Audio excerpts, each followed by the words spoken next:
We are zipping along here in the Daily Bread Bible study. We are looking at day 143 for Nehemiah chapters 8 through 10. Now, in Nehemiah 8, the book of the law is also, in some sense, a book of remembrance. And today we see the arrival of the priest Ezra, who brings the book of the law with him to Jerusalem. We then see all the people gather by the water gate, a distance away from the temple. Ezra reads from the scroll, while other priests and Levites give commentary on the text.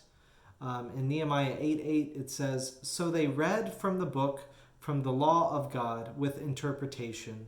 They gave the sense so that the people understood the reading."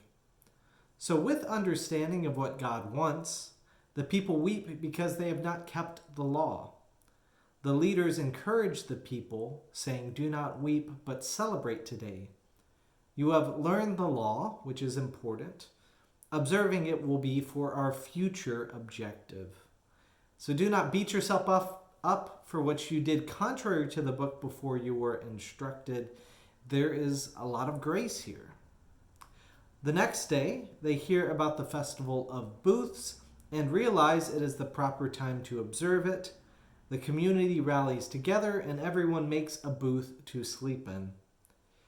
It indicates this feast has not been done since the days of Joshua, son of Nun, so that is a rather long time. In Nehemiah chapter 9, the Jews gather together again, and this time they have time of confession.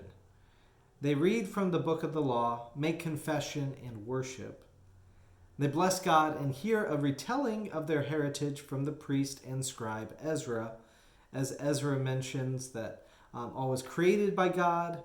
They talk about Abraham's covenant, the Egyptian exodus, the giving of the law to Moses, the wilderness journey and God's patience with their rebellion, the conquest under Moses, the conquest under Joshua, God's patience during their occupation of the promised land, their ancestors' unwillingness to listen to the prophets, the exile yet not being abandoned by God, and the current times living as slaves in the promised land. They make a new covenant and they sign it with the help of Ezra. In Nehemiah 10, the new covenant is explained, and it includes a curse and an oath to follow God's law, a promise to not intermarry with the people of the land, no buying or selling on the Sabbath year forgiveness of debt and fallow fields, the temple tax and support of the temple workers, and the first fruits and tithes to be encouraged. It is made clear in the last line of chapter 10, in verse 39, saying, "We will not neglect the house of our God." So they yet again commit to the structures that support God and supports a community centered around that worship.